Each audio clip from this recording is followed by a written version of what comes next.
नमस्ते दोस्तों, फर्जीवाल 420 the superhit show में आपका स्वागत है। मुझे फर्जीवाल कहते हैं और आपको लूटी हुई जनता। पिछले प्रोग्राम में मैंने आपको बताया था कि कैसे यमुना की सफाई का वादा करके मैं दिल्ली की सत्ता में 2 बार आया और अपने स्वार्थ के लिए जनता को धोखा दिया। इस प्रोग्राम में मैं आपको बताऊंगा कुछ लूटने के अंदाज, कुछ भ्रष्टाचार की तरकीबें, कुछ किस्से जिससे दिल्ली की जनता को मैंने बरगलाया, कुछ दिल्ली वालों के सपने जिन्हें मैंने झूठलाया। मैं लूटने दिल्ली को इस दौर में जो आया हूँ सामने, मेरा नहीं कोई रिश्ता, लूटा जिसे वो भोली जनता है। दिल्ली की टाइम मशीन पर साल 2025 का बीतता जनवरी महीना सत्ता की मलाई चाटते कई सालों के बाद आया ये नया साल 2025। अब दिल्ली का चुनाव आ गया है जी, इसलिए अपनी असलियत बताऊं, मैं सियार वाली फितरत लेकर चाल चलता हूं। कैसे मैंने दिल्ली की सत्ता में बैठकर दारू का सबसे बड़ा घोटाला कर डाला ये बताता हूं।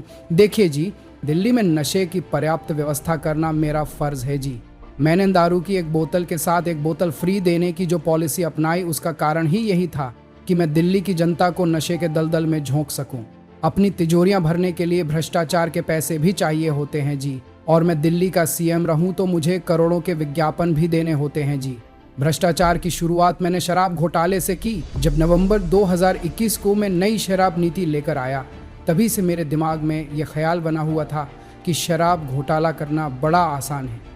मुझे लगा था कि कई साल तक ये घोटाला उजागर ही नहीं होगा, लेकिन मेरी पोल खुल गई जी, जिससे पता चल गया कि मैंने और मेरे मंत्री ने दिल्ली के राज्यपाल को बिना जानकारी दिए ही नई शराब नीति मनमाने ढंग से दिल्ली में लागू कर दी थी। सबसे पहले मैंने कोरोना आपदा को अवसर में बदलते हुए शराब दुकानदारों की लाइसेंस फीस माफ़ की और 144 करोड़ रुपए माफ़ कर दिया, जबकि टेंडर एग्रीमेंट के हिसाब से ऐसा कभी नहीं हो सकता। लेकिन भ्रष्टाचार से कमाई तो करनी थी ना जी।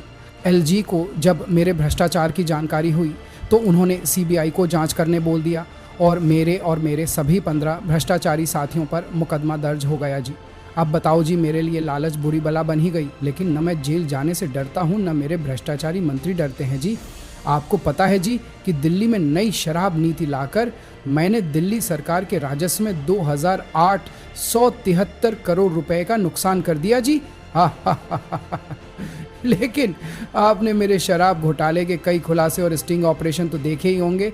नहीं देखा तो वो देखकर ही इस बार वोट डालने जाइएगा जी। देखिए जी, 4 लाइनों में बताऊं तो मैंने मनमाने ढंग से शराब दुकानों के लाइसेंस, जिसने मुझे और मेरे मंत्रियों को रिश्वत दी, उन्हें दे दिया। दिल्ली सरकार का 941 करोड़ का नुकसान शराब दुकानों के जोनल लाइसेंस धारियों को छूट देकर किया। अब ये समझिए कि ये नुकसान दिल्ली सरकार के राजस्व को तो हो रहा था, लेकिन मुझे और मेरे साथी मंत्रियों को करोड़ों रुपए मिलते रहे। अब राजस्व में घाटे से मुझे क्या लेना देना जी। मैं फिर कह रहा हूँ जी, यही वाली नीति दोबारा लाऊंगा जी। जेल जाने के डर से क्या मैं भ्रष्टाचार करना छोड़ दूं? ऐसा नहीं हो सकता। और आतिशी को मैंने सीएम बना दिया है। आखिर भ्रष्टाचार करने और जेल जाने का मौका उसे भी मिलना चाहिए। और कौन कहता है हमारी शराब नीति खराब थी? देखिए, मैंने हज़ारों लाखों का परिवारों को उजाड़ दिया और अब ना वो विकास की बात करेंगे न रोजगार की बात करेंगे, क्योंकि मैंने उन्हें कहीं के लायक नहीं छोड़ा जी।